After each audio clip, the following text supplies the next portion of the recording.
Well, welcome everybody. We'll get started in about a minute or so, give a chance for everybody to kind of get on, and very excited today to being with you. We're going to have a lot of fun and explore a little bit about ourselves. And so this is going to be a great hour. And, one of the cool things about this is an opportunity for you to ask questions and things that relate to yourself or to people you relate to.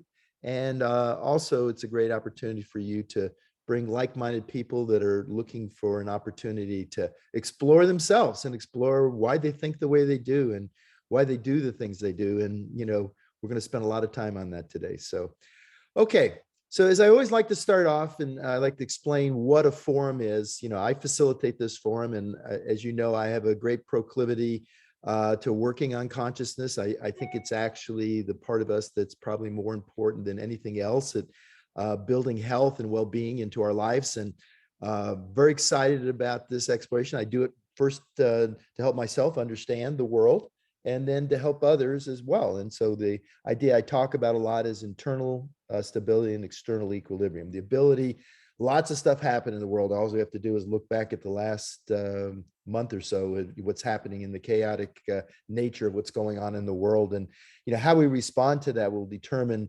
literally how we move forward as a person individually and collectively, working with the people we love and care about, and the people we lead, and our friends, our family, our community, and the people we work with. So start off today, basically, let me just define that for you. The forum basically means a place, meeting, or medium where ideas and views on a particular issue can be exchanged. And that's the nature of this hour Zoom.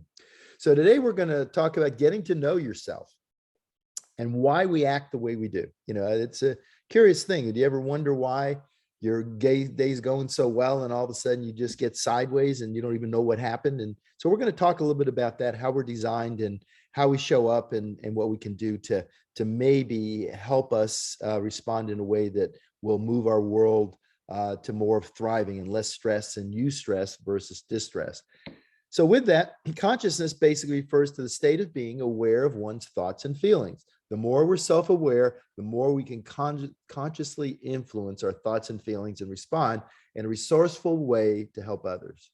So today I'm going to shake it up a little bit, and many of you, not all of you, will have the Life book, but this is a book I wrote that's used as part of our core program in the Habits of Health to help people take control of their health and their life. It's a interactive basically journaling, really place where you can progress over time, learn new habits, and spend time working on those habits. And so I've taken a lot of today's basically thoughts out of that because I think it's a great reference you can go back to. And if you've read this element before, you can go back to it now, maybe with a little more understanding, because I think it's a key element. And people that literally use the Life book to say this is one of their favorite chapters. It makes them start to understand a lot more about themselves. And really the key thing, the thing that all my work now moving forward is about, is my goal is for you to become the dominant force in your life. And for that to happen, based on how we're programmed in our 10,000-year-old design, which I like to refer to, where we came from and the way we were, our kind of our blueprint or our operating manual, basically was very different for back then than it is for now. And so I'm really serious about this goal. I know that if you can create, as I mentioned earlier, internal stability and external equilibrium each day of your life will become all out magical. It's amazing. Yes, bad stuff will happen, but your ability to respond to it will change dramatically. And with that, your ability to move forward and really kind of moving from the present forward, you'll be able to modify and change your life to be everything you want it to be. So with that, basically, I want to ask you a series of questions. If you've answered these before, just answer them again, but I'll just put them up here. Who is responsible for your current health and well-being? Is it your parents, your spouse, your friends, your environment, your genetics, or you? You may have a tendency to want to point to someone else, but basically what you got to do is point right back here. You're the one that's committed to the current choices you make, and you're committed to your current health and well-being by your actions, by your daily choices, and it makes all the difference. So the other questions are, your intelligence is something very basic about you that can't be changed. You can learn new things. You can't really change how intelligent you are. fixed by age of 5 and cannot be changed beyond then. And last, no matter how much intelligence you have, you can always change it a lot. So I want you to answer those. So it'd be 1 through 4 or A through D, A, B, C, D. Second one, your character as a person is set and there's not much you can do to change that. Flexible, so you can do things differently, but important parts can't really be changed. Determined by your family and cannot be really altered. Is changeable, and you can always modify basic things about the kind of person you are. 3, when presented with a challenge, I find myself getting upset most of the time. Usually shy away from it, hoping someone else will take care of it. Find myself making excuses. Look to find what I can learn. Next, when presented with a challenge, I find myself getting upset most of the time. Usually shy away from it, hoping someone else will take care of it. Finding myself making excuses, look to find out what I can learn.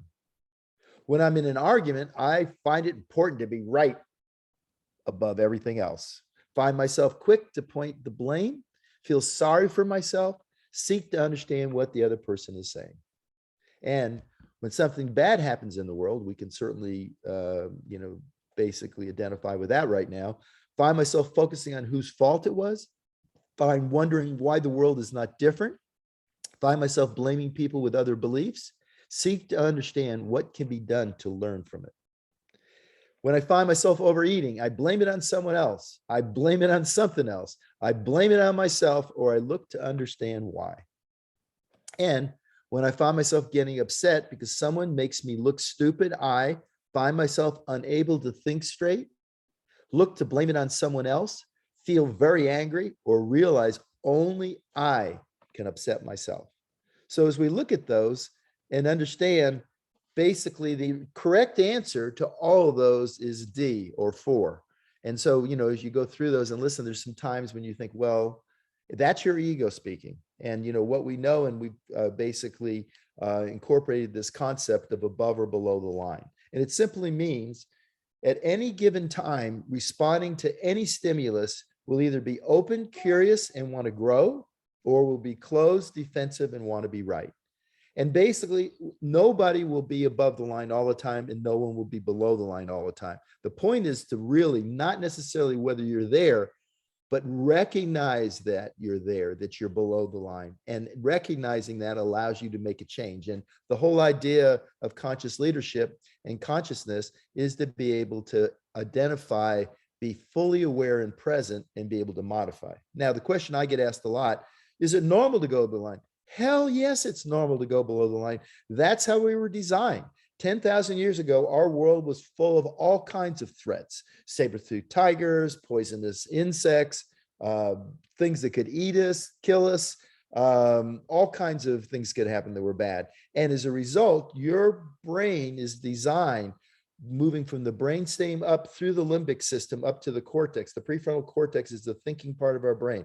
That's the area we want to keep alive and awake. And that's what awareness, that's what fully present is all about. It's being fully aware what's going on and not being hijacked by the amygdala, which is basically in the middle part of our brain, back in here, there's 2 of them.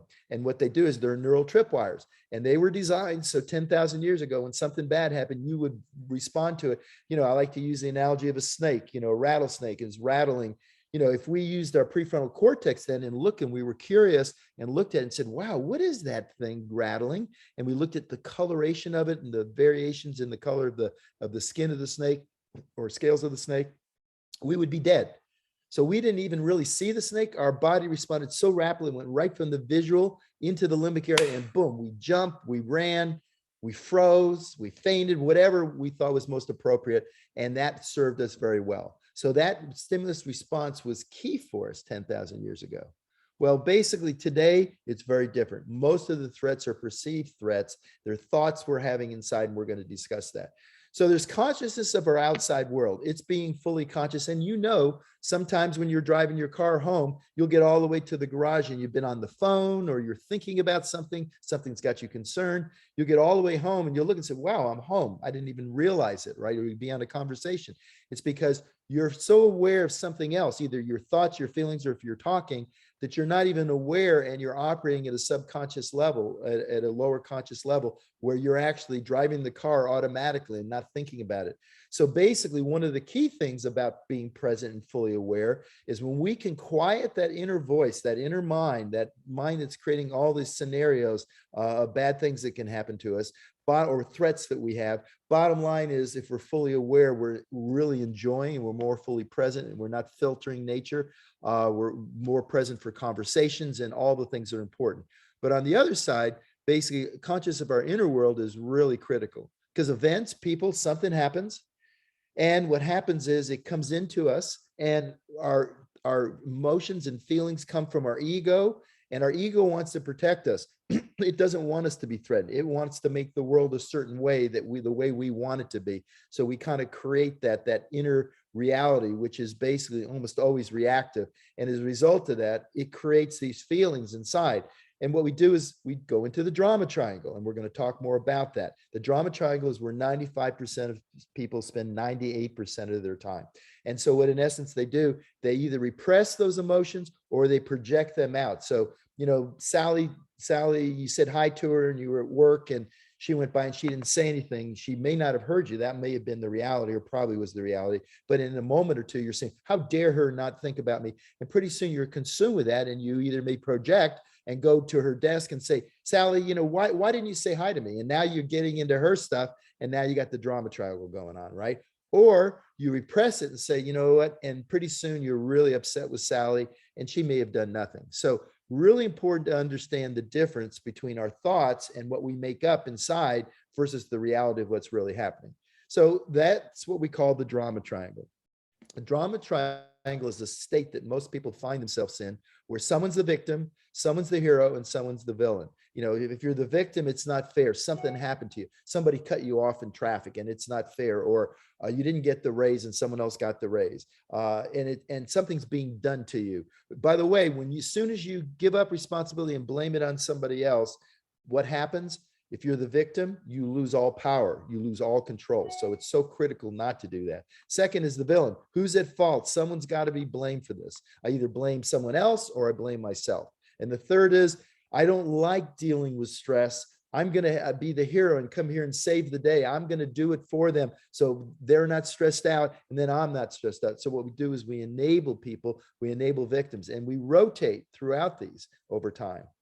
And the reality is, what we're doing is the way we were designed 10,000 years ago. There's a stimulus and a response to it at a subconscious level. We don't even think about it. So basically, let's just say when you were in high school, you went out with a guy or a girl, and they drove a yellow Camaro, and 15 years later, you're married and you're walking down the street with your husband. You just had a wonderful lunch, or your wife, and you just had a wonderful, or spouse, and you had a wonderful lunch, and all of a sudden a yellow Mustang or a yellow Camaro goes by, and all of a sudden in a moment you're sideways again, and your husband or spouse looks at you and says, what's going on? And you go, I don't know, I just don't feel good, or I'm upset, or that food wasn't good.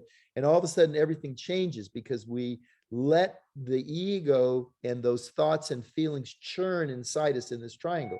And in essence, what we do is we actually bypass our human thinking. We don't even know why we're doing it. We simply react immediately through that emotional part, and this part of our brain that chooses the outcomes we want, that chooses that we want to be healthy, chooses that we want to have great relationships, never even knows what happened. It happens that quick. So it matters what we think. And I talk a lot about this idea of human transformational technology. And one of the simplest things that I basically created, way over a decade, almost 2 decades ago, is stop, challenge, and choose. It's actually, if you look at this diagram, it's creating a gap between stimulus and response. So if we start feeling that icky sauce inside us, we can stop, challenge, why am I feeling this way? And then choose the outcome we want. And it takes about 90 seconds or up to 2 minutes for that feeling inside, whatever it is, to kind of just go away. If you repress it and say, I'm not going to be angry here, it's still inside of you. You're still mad at Sally. Bottom line is the second part. If you basically yell at Sally, you're not helping that relationship either. So the idea is to stop challenge and say, you know what? She probably didn't hear me. And it's as simple as that. And choose, next time I see her, I'll see how she's doing and see if there's anything going on with her, because maybe something happened to her. And then we're actually doing the things that are relationally healthy for us and creating great relational health. And so we're engaging our thinking part of our brain. This is the part that's critical in our health and our well-being, is to understand that response. So the bottom line is, the survival contracted state where most people are, and certainly, where most of the world is in this place of surviving. It's the victim, the hero, or the villain. What we want to do, and the goal of all of this work we're doing and learning, is to get to the spot where we're now in a creative, expansive state, a state where rather than being the victim, we're the creator. I'm in charge of what happens. The world is going to happen. We have very little control over what happens in the outside world, but we have complete control of how we process it and the outcome we create inside, which is really important. I'm creating my new story. That's what the life book, by the way, is about. It's about, here's your story. We do an evaluation to see where your current reality is in terms of your health and your well-being. And then we basically start on a journey of over a year of working on creating a new story, one where I'm creating and becoming the dominant force in my life. The second, moving from being the hero to being a coach. Many of the people on this line have decided, as they've helped their own health and well-being, they decided to coach others, which is a beautiful ritual or passage which allows transformation and transcendence. Because when you start helping someone else, then it puts you in a much better position to help yourself and those that are important around you. And then the third is, rather than being the villain, be a challenger. I'm open and curious. I want to learn from what's happening, and obstacles help me get better. That's a very different way of looking at it. Most people look at themselves as a victim, and they're looking to blame somebody when something doesn't go exactly right. These are all things that you have control over. You have complete control over your inner mind. So let me show you how this works. Normally, I think it's said we're fully present for about 5 seconds and then something happens. A phone call, a Zoom, something I'm saying, something someone else is saying, something you read, something you saw on TV, something you saw on the internet, and all of a sudden, boom, we are starting to drift and we're getting emotional about something. And if we drift and allow ourselves to go down in the drama triangle and get into that, it is very difficult to recover. Once you're in the rapids and you're moving through the rapids, it is very difficult for you to get out. And you can't see straight because your limbic area and your emotions are going, and it's hard to see straight. That's why it's important to catch that. But if we're willing to catch it, when something happens, we stop. As soon as we feel that icky sauce in our belly or in our heart area or in our throat or in our jaws or whatever, as soon as we sense it, stop, challenge. And what we can do is we can move ourselves back above the line so that we're now present and we're making choices based on this part of our brain. This is the thinking brain, which is so critical. So what we want to do is we want to empower each other and empower ourselves to start thinking in this new way, creating our new story. Now, here's the deal. You've been to the day you've gotten right here from the time you were born, you have been programmed to be protective, to be protected or be a protector. And so you've gotten, however many years you've been on the earth, you've had all that time to really use that traditional programming that was designed for 10,000 years ago. You are not going to learn to do this perfectly overnight. You need to go to the mental gym. It's a bunch of little baby steps in correcting. But pretty soon, you'll start to notice that things that used to upset you don't upset you anymore. You're curious and you want to learn and you want to grow.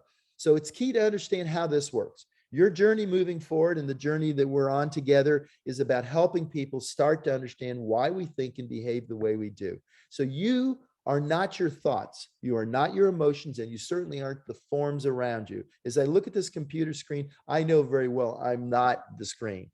But I also know that even the thoughts I'm making are thoughts that I have, that I've created, and my awareness of talking about them are there, but they're not me. They don't define self. They are simply things that I'm thinking based on the way I've been programmed in the past, and I have the full opportunity to glean control and be able to move forward and make a difference. So hopefully this has been helpful. I'm going to open it up for Q&A now, and I'll take it off of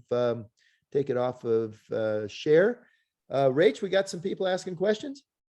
Yes, we do. Shauna, can you turn your camera on? Good There you are. morning, Dr. Good Anderson. morning, Shauna. How are you? Good, how are you? Great. So I put my question out there, and I guess that what it comes from is through the process of, Optivia and TLDP, I'm in my second year, I'm learning a lot about myself and that conditioning and programming you're talking about. And one thing that really came clear for me is there's a lot of programming as a child where there were times in life where I wasn't scared and was told I should be, or I was scared and was told I shouldn't be. So then turning as a child to the adults in my life and finding their frequency and energy and to guide me and how I should be responding. So visiting that now when triggers happen and like, where is this coming from? What am I feeling? And trying to get through that surrender part of it. I'm also learning when I'm coaching clients, I'm wanting to find more on how to help them with their limiting beliefs that may be a programmed or a condition. Yeah, those are good. Those are great questions. And by the way, it's not about fixing yourself. It's really important to understand that difference. Okay. Because we're very hard on ourselves. In fact, that's why I like to talk about the inner roommate, right? And the inner roommate, bottom line is, if that was a real person that was with you, you would kick them out of your house like today, right? You wouldn't put up with that. Boom, out the door. So it's important to understand that most of what we think and feel is based on preconditioning, as you mentioned. And, your parents or whoever your caregivers were, or your teachers, they were doing the best they could, right? First of all, we didn't know a lot about this stuff. And, and technology, really, if you have to really say technology, I talk about human transversal technology, which is stuff like the stop, challenge, and choose, where we can use technology to help us improve and become more of what we want, the dominant force in our life. But technology as a whole hasn't helped. Like, for instance, go back 100 years, what's going on in the Ukraine, we wouldn't see, we wouldn't know about it. We wouldn't have any idea. And it would be just some isolated thing over there. And now it's in our face, right? So technology is dramatically sensitized us or desensitized us to pretty much everything. It's like if you addictions are all about, if we like something, we alert the nucleus accumbens in our brain, and we literally, like for sweets. And what happens is the dopamine receptors over time get flatter and flatter and flatter. So it takes a whole bunch to get the same feeling that just a little bit did. In fact, it's one of the things that's pretty clear in our Optivia clients is that when they go on the program, within a week, their cravings for sugar goes away. Why? Because we're not using very much sugar. There's a small amount. And what's happening over a month or so, their receptors actually regrow. And so they're more sensitive to that. And so we become more aware. Same thing with all those things. When we're a kid, up to the year, about 5 years of age, our basically prefrontal cortex is not developed yet. We are an emotional creature, which is how we were designed. When you're a little kid, you're in survival mode. And so that limbic area, the autonomic nervous system, the limbic area, is the predominant area in your brain. It's what protects you and allows you, when you're still dependent on someone else, to be protected. So we don't really know how to develop the rational or prefrontal cortex. So things that happen to us when we're young, our parents can tell us we're stupid, and we think we're stupid. Obviously we don't do that anymore because we've learned that, but we didn't know that. Used to do something stupid and it'd be like Forrest Gump, stupid is as stupid does, right? So we didn't understand that. So you have all this stuff inside of you. That part of you, now that you're an adult and you're now working, congratulations on taking this journey, because I know your life has changed already because of it. And in the middle of it, it's important for not to be our inner critic to take over, for us to be fully aware that you're doing this and by the way, there were certain things in the socialization process that were necessary. Don't stick forks or knives into the outlets on the wall. There were things that we had to learn, and we learned them, and our parents may have been not that subtle about how they taught us. They could have ended up with your rear getting spanked or getting yelled at and scared the heck out of you about something. And that was done because they were trying to do the best they could. Now, Fast forward to today, as you're learning these things and you are triggered, because you're still going to be triggered. The idea is most of those things have been suppressed. You probably wanted more explanation than you got, but you learned a hard no, right? We're told 5,000 times, 50,000 times by the time we're 5, no, no, no, no, no. So this creative, expansive infant and young child is now put in a box, the socialization process, right? And there are some things that are important there. Yeah, you don't go 100 miles an hour in a 35-mile-an-hour lane. But there's a bunch of other things that we have in there that we need to have it come up. So the process kind of getting that stuff so it doesn't continue, as you mentioned the word surrender, you are simply saying is that I've got, however old you are, you've got that many years of experience with these things going into your subconscious, and you're not going to ever get rid of it, all of it. You're never going to, but there's certain thematic things that were threats or you thought were dangerous or could hurt you. Those things are critical. And so for those things, bottom line is when one comes up, you just simply want to be aware of it and process it and feel whatever the basic feeling is. So if it's fear, feel the fear, have it come up, and then kind of process, okay, I was fearful of snakes, right? You know, that's a common one. Yeah. Still And am, when I was yeah. really young and I'd go out and, are you afraid of snakes? I don't like Yeah. them. Yeah. Okay. Yeah. And you don't like them. But the bottom line is it doesn't keep you now from going out in your backyard, right? You know, in the rationality that you probably don't, unless you live out somewhere in the desert or up in the mountains somewhere. But the bottom line is, you know, and you don't. And if you do see a snake, like at you're at taking the kids to a zoo and you see a snake, you bottom line look at it and say, you know, I don't particularly care for those, but I don't leave there and all day think about, oh, there's going to be a snake when I get home, right? That's the neurosis that occurs. Yeah. So can I ask another question on that? I think one piece that I missed is that, you know, the energy frequency as a kid. So we feel the energy of our surroundings and we kind of fall in line with it. So that conditioning, even after 5, continues to grow. And so even as an adult right now in an environment, you feel that, you know, when we're coaching clients, that energy's there. And so that fear or that, you know, frontal lobe comes back open. So how to coach a client through that emotion that we're feeling from their frequency and energy on their own limiting beliefs. Yeah. Okay. So that's a really great question. And in that question, it's really questions. It's just questions. More questions. What you don't want to do, and this is you have a tendency to want to maybe be protective of them, right? And so you kind of have the tendency to be the hero. You don't want to do that. You want to address it head on and do it. And that's where you're building your resources. You're building your ability. And if someone has a really strong feeling of, let's just take snakes, since we're on that subject, a really strong feeling about snakes, you don't say, no, snakes aren't dangerous. You simply say, okay, you know, when in the last year have you been threatened by a snake? Just ask questions, simple questions like that, right? I'm using that because it's so obvious. And even if you don't like snakes, yeah, if you don't like snakes, I mean, I can tell you that, you know, my daughter loves snakes. She grew up loving snakes. She was in Portland, Oregon. She played with them. We knew the difference between bad ones and good ones. And so she never developed, she never had an incident. And by the way, here's the thing. Depending on the degree of the stimulus that occurred, that will affect how long it takes someone to get over something, right? So if it was repetitive, like trauma or abuse or something, or if it was startling where they did get bit, like my younger daughter actually at a convention was in a very 5-star hotel and was bit by a scorpion that came out of the thing, and she doesn't like scorpions, and I carried her to the hospital. She thought she was going to die. So that's normal. So basically that's okay. But knowing that scorpions aren't everywhere and you don't ruminate about scorpions, you simply avoid going out in the desert by yourself and putting your hands up under dark, shady or wet spaces. You know, you just have to understand the difference. So what you're looking to do is desensitize someone.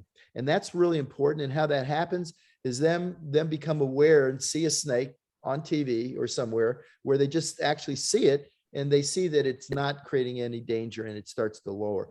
The most important thing for your clients is the idea that there's certain stimuli that usually create feelings inside, and they usually basically feel deflated.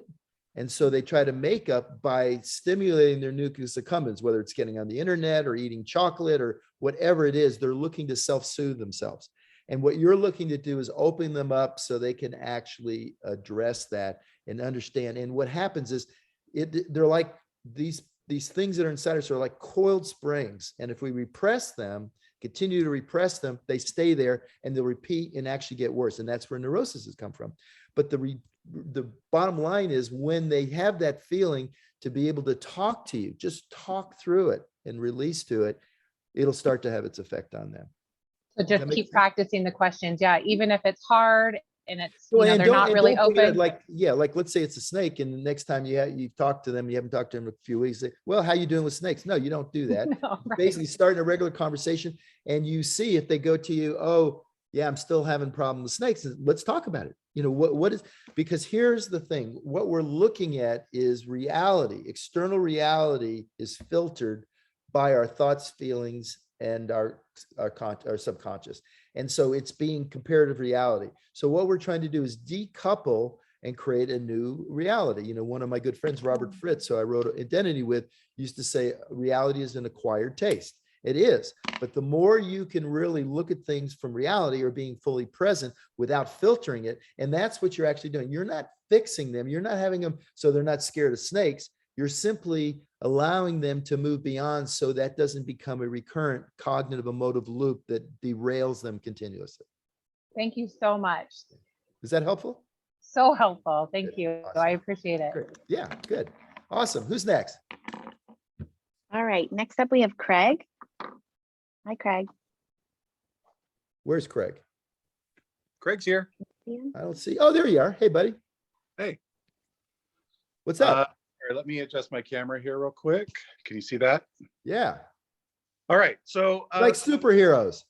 yes, I do. I believe in the power of humankind to evolve and do better. As I have pursued this in my own life, my question is basically about any insights that you have about emotional management. I've noticed that a lot of that comes back down, and no matter how many layers I strip off, there seems to be another layer underneath, which is good news because that means that I'm making progress. But I am open to your input on emotional management strategies. Okay. Well, first of all, don't be so hard on yourself. And it's not about you. I'm going to make a little change in maybe the way you said it, because I know what you're talking about with superheroes. But it's not about becoming better. It's about becoming more complete, right? I truly believe that we're born with unlimited potential. And what happens, just like, with the questions we just went through, we are limited usually by others when we're young. And so it creates an impression on us.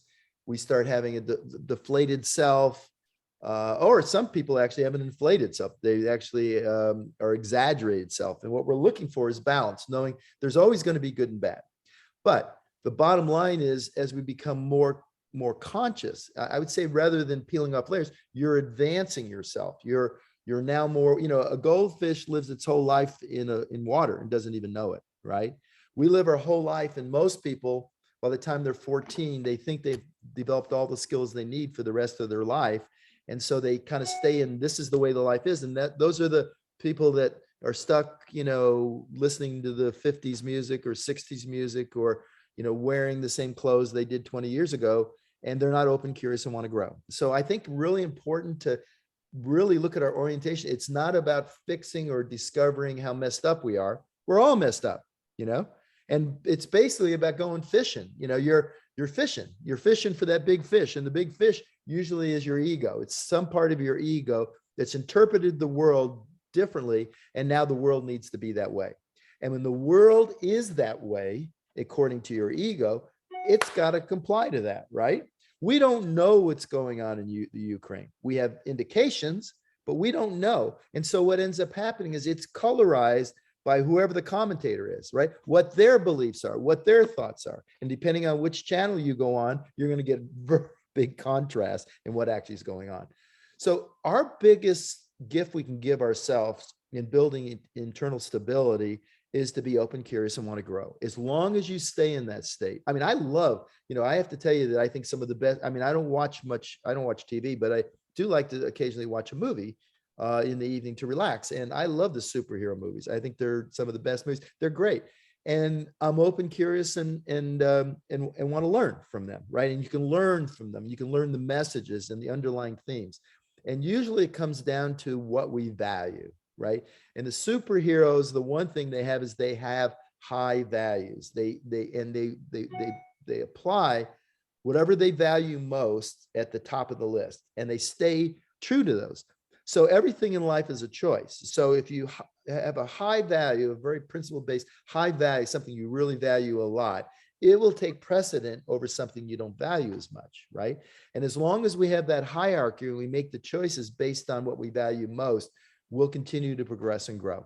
And we'll become more. We'll become better parents. We'll become better citizens. We'll become better, and better in the sense that we're more malleable. We're more, the superpower, if you want to know really the superpower that I would like to bequeath to everyone, is psychological flexibility.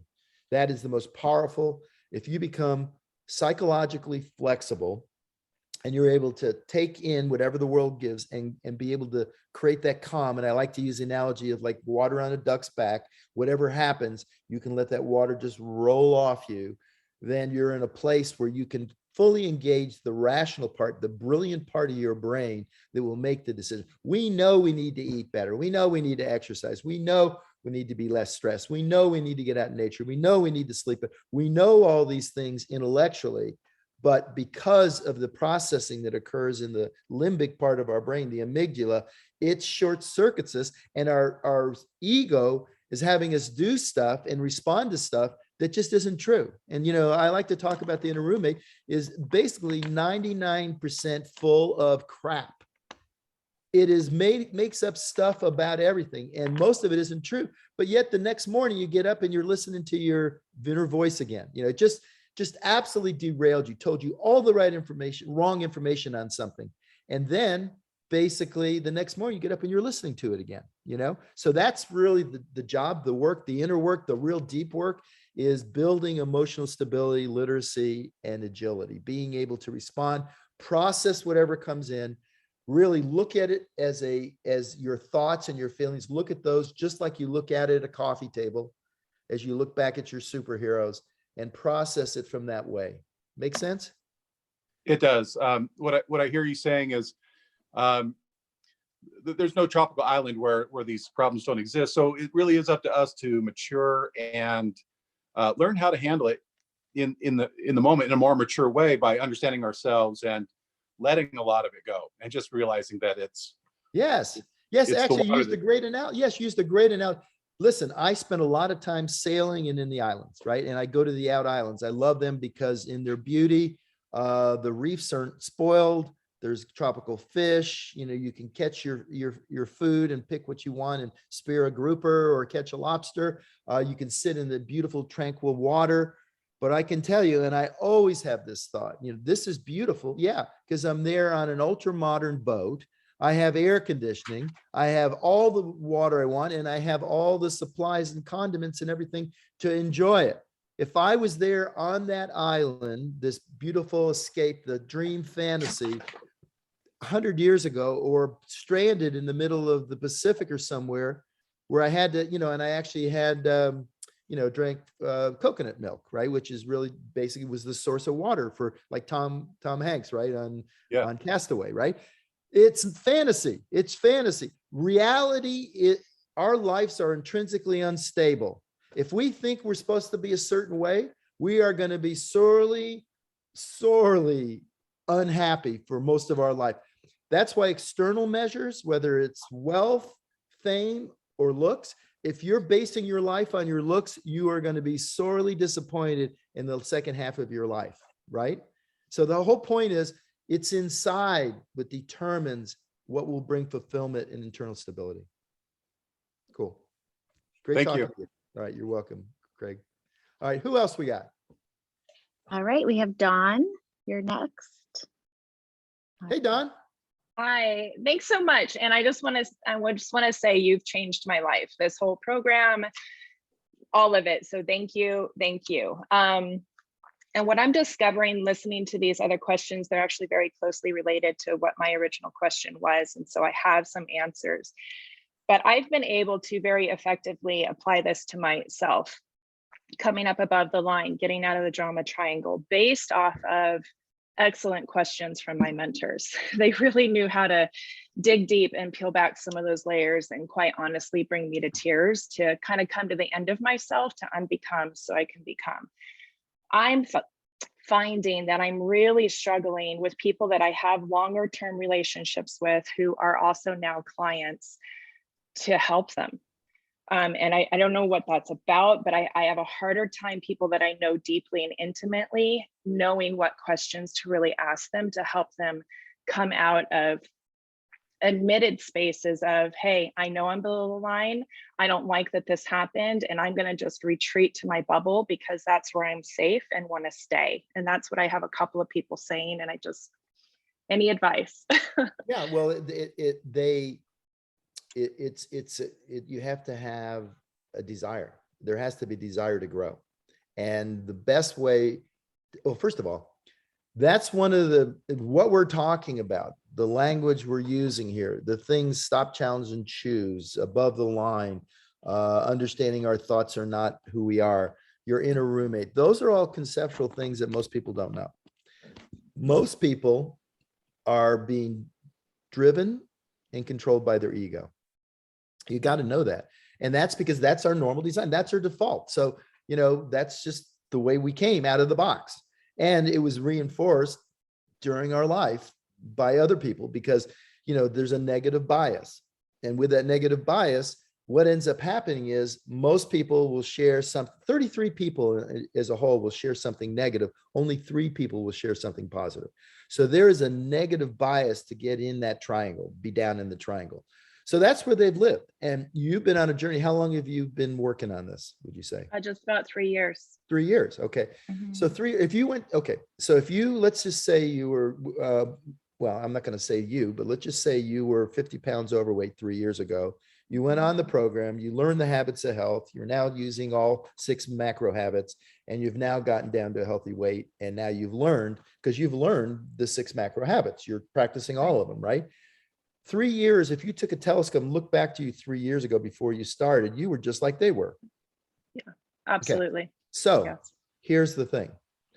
The difference is you can look in the mirror and see you're overweight. You don't look in the mirror and see your ego.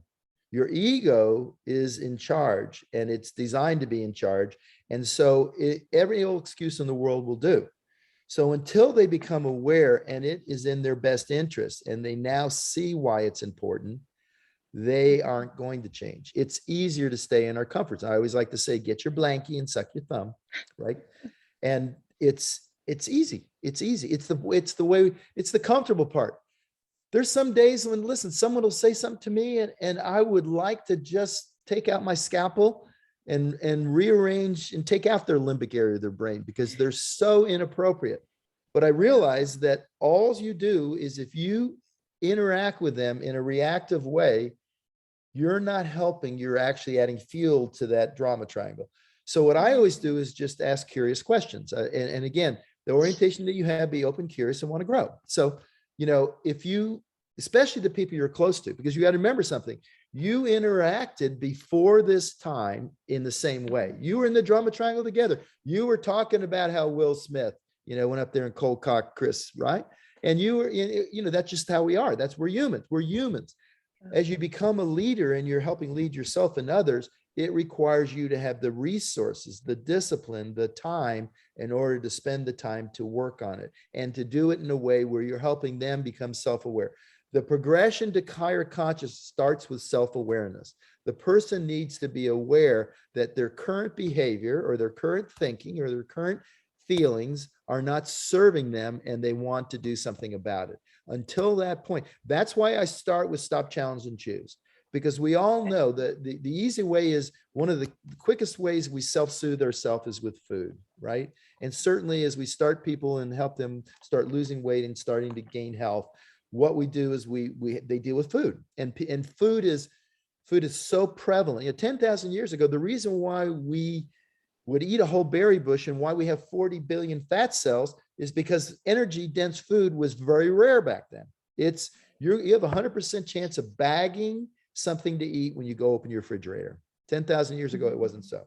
So Right. everything in our conditioning is counter to that, right? So food's a good one to start with, because basically there's things that, why am I eating? Why am I self-sabotaging? It's a great way to start, and you can start the discussion there. That's an easy way. And you're not trying, remember, you're not trying to fix them.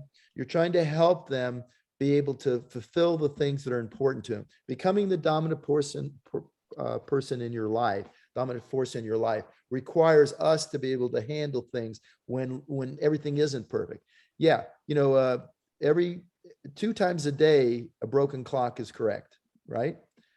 Right. But Right. most of the time Yes. it's not. And so for most Yeah. people, and what you did is you were operating on the same operating platform as them before. Now they've come to you, they've seen your growth, and you're coming to them, and you're recalcitrant from trying to help them, because you don't want to damage your friendship and you don't want to hurt that friendship. Mhm. But that friendship, basically, if it's really on what you value. So here's the thing. If you value, and this is not you, but in general, if you value going to the bar after work on Friday night, and that's what you value most, or going to the Ravens football game on Sunday and sitting out with the boys, having 3 kegs of beer and eating, ribs until you can't think, then those things, if that's what you value most, you're not ready to create health and well-being. But if you are ready, helping them organize their thoughts around what they value most, and if their health is a priority, it's really important to know between stress, eustress and distress, there's a huge difference in your health. Your proclivity to eat bad things is dramatically elevated when you're in distress. If you're emotionally dealing with emotional mismanagement, it is harder to do the things that support health.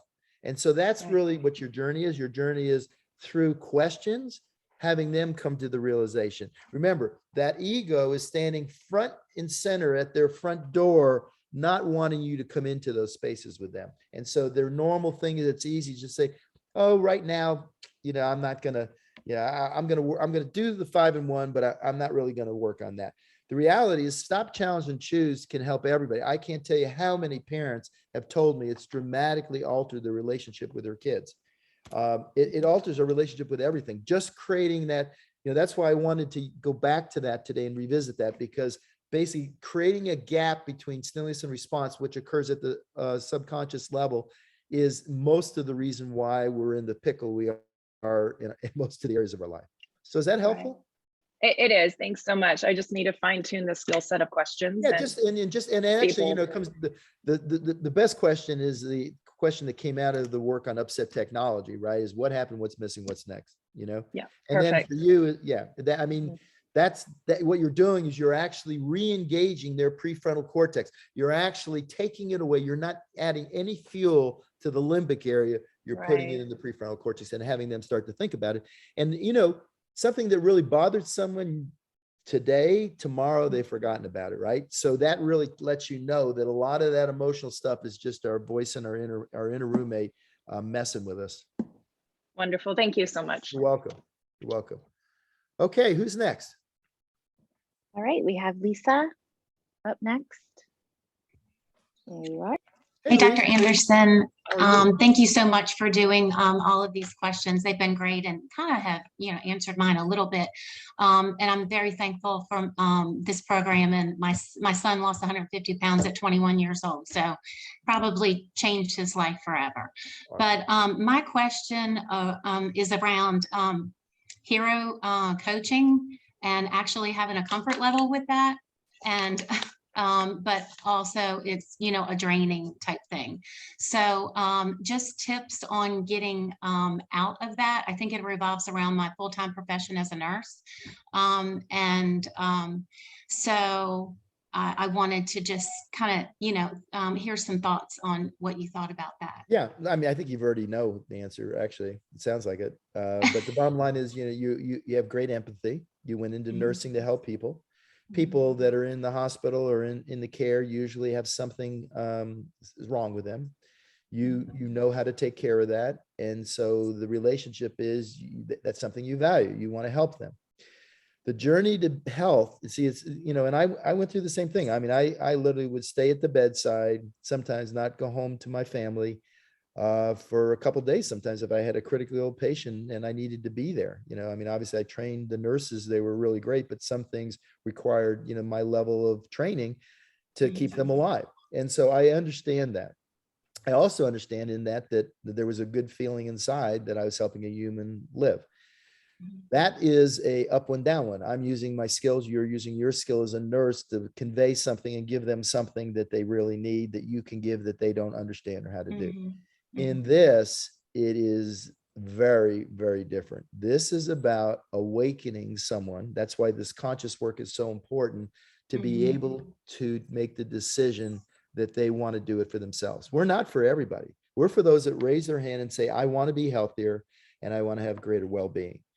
Because without that shift, it can't be done externally. There's nothing you can do to help another human being be healthy if they don't want to be healthy. It's kind of like the, the diffusion law, which is about early innovators and then the laggards. The laggards are the people that they don't give up the rotary phone until they couldn't get one anymore, right? They're the last ones. There's people that aren't ready. And in those people, you want to expose them and bathe them and give them little glimpses where they can be helped, but not do it for them. Because anything you do for someone else. Now, I'm not saying that, so the role is rather than teach here or nurse here, you're guiding. You're guiding. And the most important thing, like we've been talking about all day today, is about asking questions. It's about finding out what's important and what they value. And again, connecting what they value most. If they value their grandkids and they're 150 pounds overweight, basically they're not going to be here as long as they can.